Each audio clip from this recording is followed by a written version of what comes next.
0809 4440981. You can also tweet at Smooth981. We're also streaming live on YouTube, so you can catch the live stream on our YouTube channel. It's Smooth981.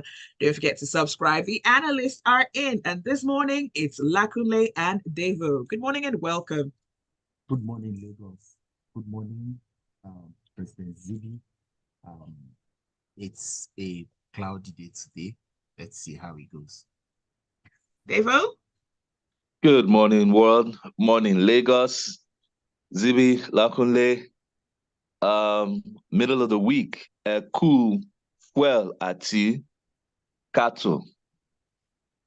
I was actually thinking it was going to be Echo middle of the week. I don't know why. But all right, let's get in. Our first headline comes from The Nation.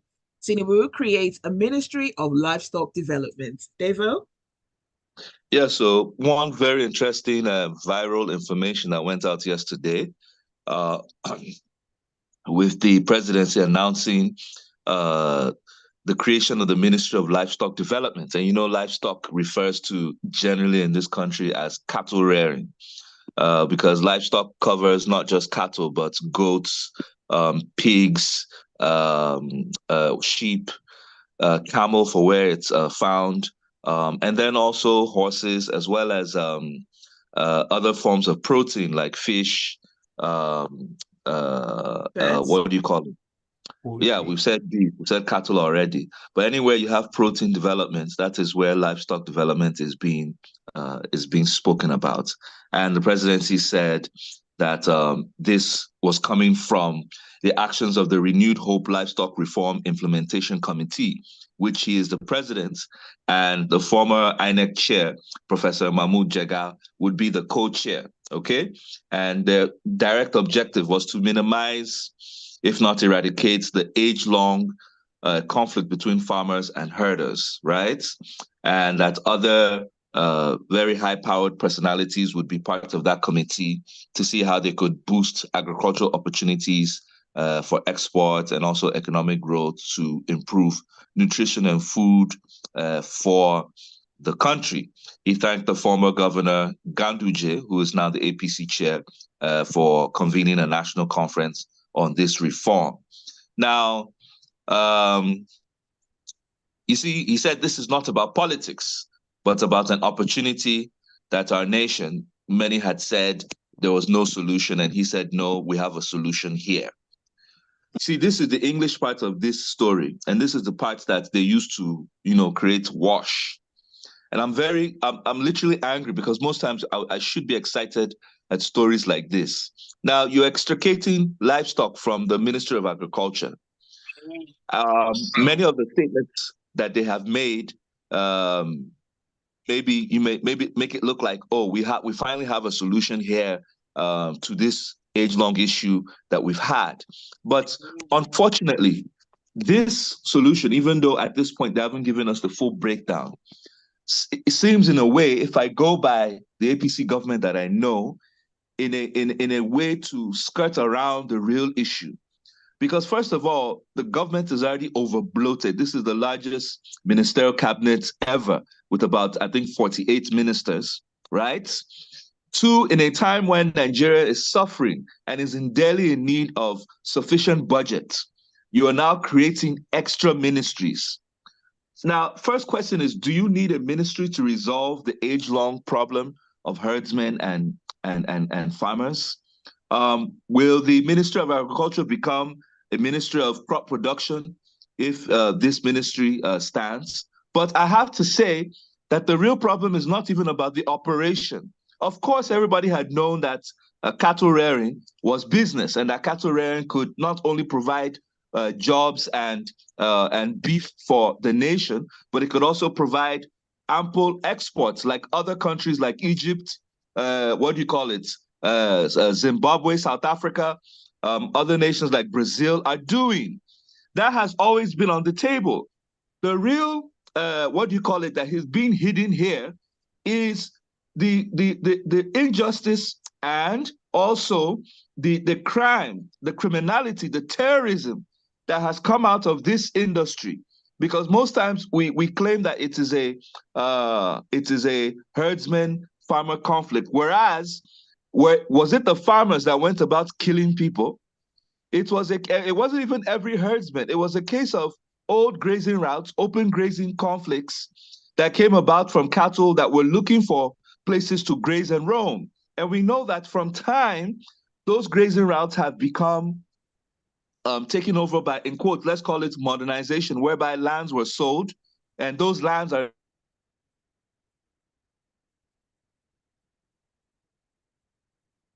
You're listening to Freshly Pressed on Smooth 98.1. Lakunle, while we wait for Devoe's connection to get stable, do you want to add to this? Okay, so my perspective of it is that it's not just about. Hello, can you hear me? Okay, yes, Devoe, please go ahead, and then Lakunle will come to you. We couldn't hear you for a few seconds, but we hear you now. Okay, the question is, what legalities are being brought on the table? What about, remember, it's a business. And the question is, we're trying to get government out of the petroleum sector so that it can function properly. Now government is going into another business again. How will they resolve the terrorism that has been attached to this business? That is the question that we need to bring to the table. Because the truth is it for the lack of land that we've not been able to do ranching? No. Is it for the lack of understanding how to change the culture of a nomadic way that has been the way of most of the northern cattle herdsmen? So I think this issue is really, really skirting the issue around, because at the end of the day, remember all the moves by various state assemblies to ban open grazing. Now, that wasn't because they didn't like cattle. That was simply because if you're going to allow your cattle to graze on other people's crops or past a certain point in time, it would be an offense, an illegality. So I don't think the presidency should, first of all, be, worst case, you could have a presidential task force, and we've had many. Remember, the old administration of Buhari had the same framework, but it didn't work. So in this point in season, if you do not call out the real problem, and it's all about land grabbing, land has been grabbed on the altar of cattle rearing and open grazing. That's where the real issue is. And if we don't come out with it, we're going to be wasting our time. The Nigerian citizens are suffering. Nigerian citizens are trying their best to cope. And we're here creating opportunities just to be wasting more government money and having meetings that don't directly affect the problem. Nigeria is currently facing food insecurity. We can't afford food. Food is at an all-time high. 40% is just on paper, because if you go to the market, the cost of food, both livestock and crops, is times 3, times 4, depending on what you're buying. And this is a consequence of decades of this farmer herder crisis that has led to the inability of farmers meeting up with their stock counts. Let's get real here. Let's not waste time and skirt around the issue. It's all about land grabbing that has created criminal and terrorist opportunities for a few. All right, let's move on to the next headline, but I see a few messages coming through. Please keep them coming. 0809 444 981, and you can also tweet at smooth981. Next headline comes from Punch. Lagos to reintroduce monthly sanitation. So, okay. Tokumbo Wahab, the Lagos State Environmental Devoe, Commissioner. Lakunle is taking this, Devoe. We'll come to you if you have something to add, but let's start off with Lakunle. All right, Lakunle, go ahead, please. So, the child of the military era. I can't hear him. As a child of the military era of Nigeria, right, I grew up knowing that a certain Saturday of the month, we have nope.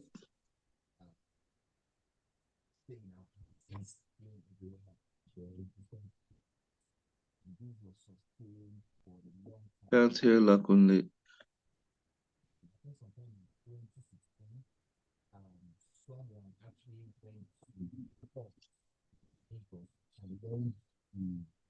The idea that we have to stay in our houses to do cleaning, and the court says, yes, you are right. The government does not have a right to restrict us. That is denying us that fundamental right to movement. And I think based on that, the Lagos State government, as at then 2016, cancelled that, what we called environmental sanitation, that held every last Saturday of the month. And of course, there has been arguments back and forth for the merits and the demerits. But if we look at it holistically, then the government said they would go back and look at the environmental situation, study the law, study the court judgment, and come out with a more robust environmental situation process. And so possibly now it's taking 8 years. Government is a continuum. Yes, we agree. So it's probably taking 8 years for the government of Lagos to arrive at that point. Okay, so but from where I sit and for what I understand, this I would just assume that this story is probably still a developing one, even though the commissioner said that it will be announced and the first one will be this month of July. So if that's going to happen, there are a few things that between now and whatever date this month of July, the first to be introduced one is going to happen. There are a few points that the government need to make clear. One, what is the name of this exercise? I think that it should not be called environmental sanitation because of the experience of the past, what we carry in our head and what we relate environmental sanitation to mean. It's a military imposed whatever. And also, one, think of a more creative name to make it attractive. Two, there is a subsisting court judgment that says it is illegal to restrict people. I hope that this new one will not include restricting us for 3 hours for any matter of time at all. Three, that law, no superior court has vacated that law.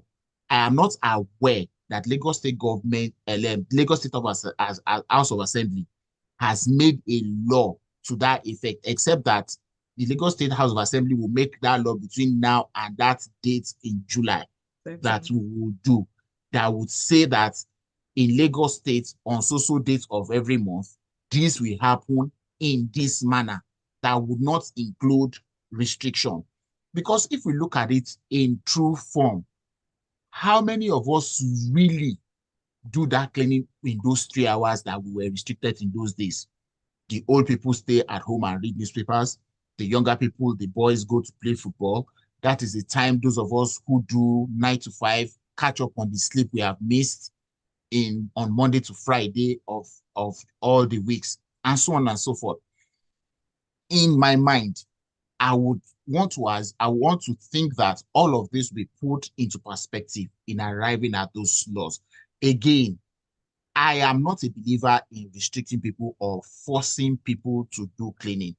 We have extant laws about environmental cleanliness. We have all these laws that are there. We need to start enforcing these laws. We have cameras all over the place in Lagos today. Aside from catching traffic offenders, what is the camera doing about people who throw things out of the windows of their cars, the buses? What is the camera doing about those who openly defecate in places where these cameras exist? And so we need to start. What is the what do we call them? The ones that wear white and brown uniform, sanitary health inspectors. What use are we putting them to? Are they visiting our streets, our neighborhoods, and noting neighborhoods that are dirty and are having evidences to show that those places are dirty? And the government can then apply the laws that exist to those people. We don't need to wait till once a month. Even when we do the cleaning once a month, some of us will bring out the dirt from our houses, we'll put it on the roadside because the waste disposal trucks don't come frequently. By the end of second day, many of these dirts are gone back into our drains and stuff. So it's not just that we wait for once a month. We just need to apply the laws, put the people that are enabled by law to monitor this is to monitor and punish people for the offenses. That's what I think we should be, not setting aside a particular day for cleaning.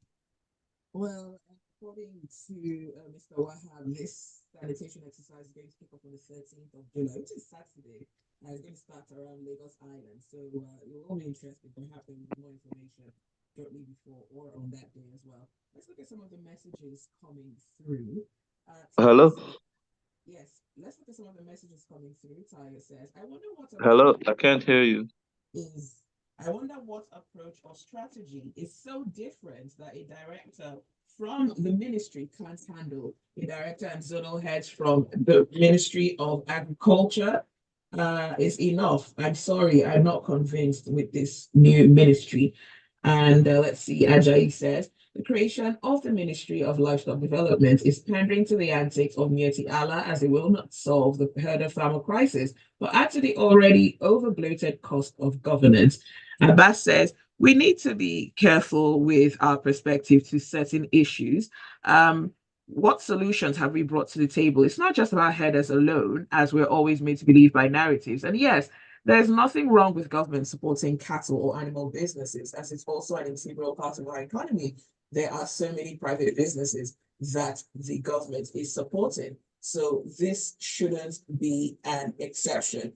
Let's go to the next message. Deji says, Ministry of Livestock sounds good in the ear, but don't we have a ministry before now that supervises or manages that sector? Why take a section from another ministry to create another ministry? This action is unwise and malicious. Again, we are trapped. Going back to monthly sanitation by Lagos state government is good, but the state must ensure law are everywhere, same day to evacuate the waste, not abandoning it after it has been taken out from the gutters.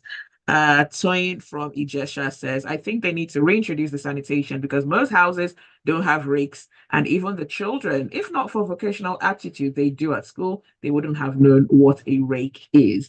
You're listening to Freshly Pressed on Smooth 98.1. Stay with us. The conversation continues shortly. More headlines and, of course, your thoughts and opinions. Right here on Smooth 98.1. Yeah, what Devoe, can you hear me now?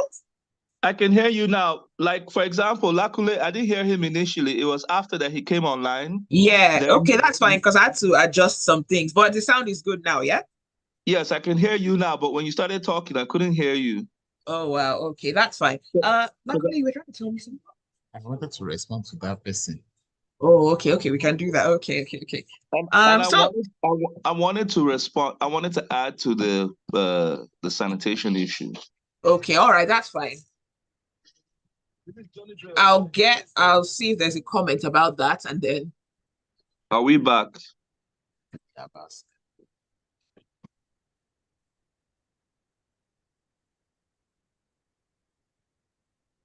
it's still freshly pressed on Smooth 98.1. It's Zibby here. We're looking at the news stories and making the headlines.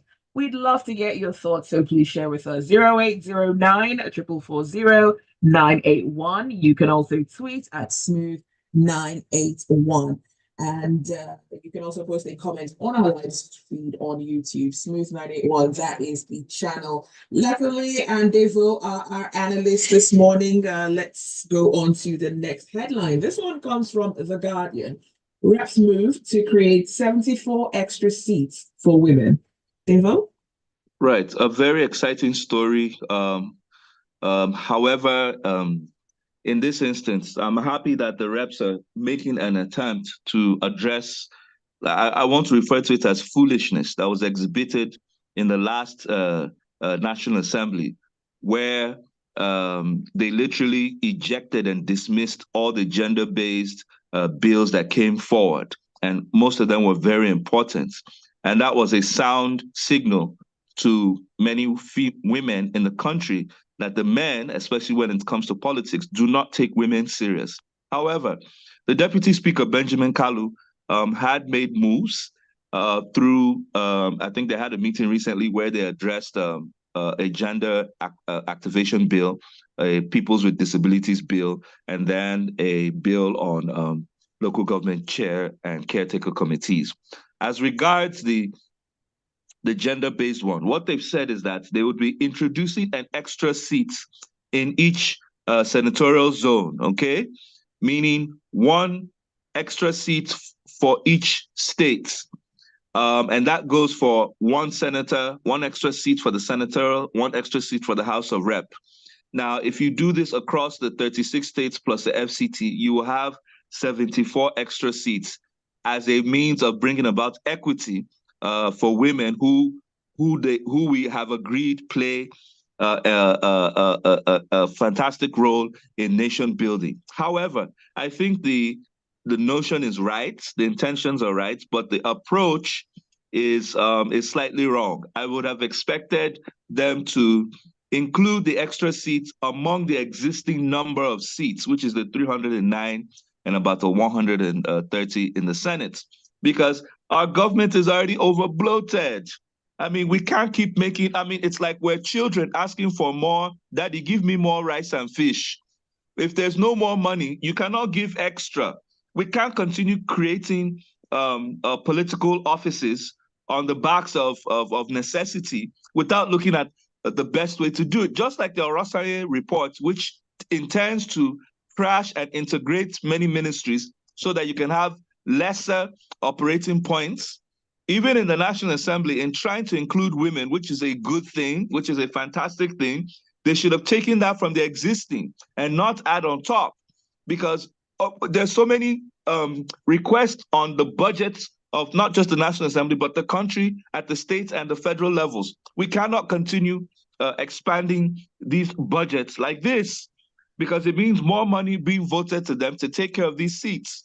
So I think they need to give it a little bit more review, because given the very tight fiscal scenario, we don't have enough money to add 74 extra seats. I think if they include it in the existing number of seats, it will, starting from the next election, it will give them, bring about this objective of female inclusion. I commend them for it, but I think they need to review the approach so that at the end of the day, we don't, how did they say it? We don't clip our mouth to, what's that statement, Lakunle? Why do you tell us, Devoe?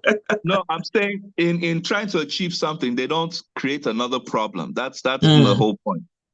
All right, let's look at some of the messages coming through. Ola from Marina says, are we saying that the policymakers are illiterate? Are there no projection and feasibility studies taken before these policies are made? We must always speak progressively and not advocate doubts in the hearts of the people. Lakunle, a direct response to this comment, I think that all of us cannot sleep and put our heads in the same direction. The idea of governance and democracy is that everybody should have a say, no matter how foolish or wise you think you are, your say should count. But of course, in democracies, the minority will have their say, the majority will have their way. And like they say in my village, it is the wisdom of the elders and the wisdom of the children that combines, that caused the formation of the land of Ife. I do not think that all of us must agree with government. Neither do I think also that all of us must disagree with government. The beauty of having a government is that there must be dissent, and be part of the consideration for what governance is about. All right, that says there's no country that compels her citizens to clean their environment. Cleanliness should be a way of life, forcing us to. I can't hear you. Right, Devoe, is this better? There's no country that compels citizens to clean their environment. Cleanliness should be a way of living. Forcing us to stay indoors is an infringement of our fundamental human rights. Now, speaking about no country compelling citizens to clean their environment, I think that's 100% accurate, because in certain councils in England, if your garden is untidy and your neighbors make a report, you actually could pay a fine. You will pay a fine. But I agree with what you say, that cleanliness should actually be a way of life for us. Devoe, are you going to add something? Yes, it should be a culture. And what the government needs to do is to create rooms for consensus, even by having a public hearing. The Lagos state government is always going to battle with environmental health and cleanliness because of the population of this state. We have about 20 million people living here, with 5 million people visiting daily, and not sufficient infrastructure. However, the Lagos state government can take a clue from the Cross River state government, Calabar. Calabar at some point, and I think it still is, one of the cleanest states in this. Unfortunately, that has changed.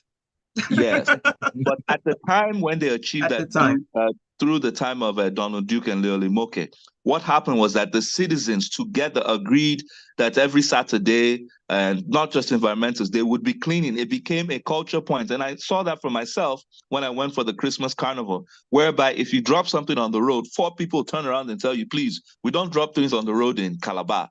It became something that the residents imbibed on their own, and Calabar achieved that status. So I think the Lagos State needs to learn from them, because some things are not achieved by force, but by collective consensus and agreement. All right, thanks, Devoe. Fabian from Ekbe says, while everyone does need to take better care of the environment, Lagos State has to do even more to get all the trash off the streets, remove what has been brought out from canals, put out more Loma trucks, and find people plus officers that air. Dr. I says, every Thursday, the government forces market people to clean up until 10 a.m. Hours to days, rubbish litters the sidewalk and roads, but it's a monthly sanitation that will solve the problem. What about open defecation? Does the monthly restriction of movement solve that? Truly, there should be more thinking in governance. Again, we're not sure of if there will be a complete restriction of movement, and would have to wait till the 13th of July to confirm this. But let's move on to the next headline. And this comes from Daily Trust. Nupeng Pengerson supports Dangote Refinery, urge FG to investigate IOCs. So I think it was last week that the story first broke when Mr. Aliko Dangote came out to say that his efforts at producing petroleum products for local consumption are being frustrated by the IOCs who are not selling crude to him. One way I looked at it then was that, okay, so Nigeria's daily production was 2.1 million barrels per day, which we are hardly making up to 1.3 million per day. And like the economists say, that they made us to believe that some of these are 1.3 million per day we are making today. We have already taken the money for it since last year. That what we're producing now, we're using to pay for monies we've got borrowed in previous months and previous years. In that perspective, the IOCs also want to make money. So they will look at where their monies will come in quickest, the ones that they are owing or him, Dangote. That's the perspective I have.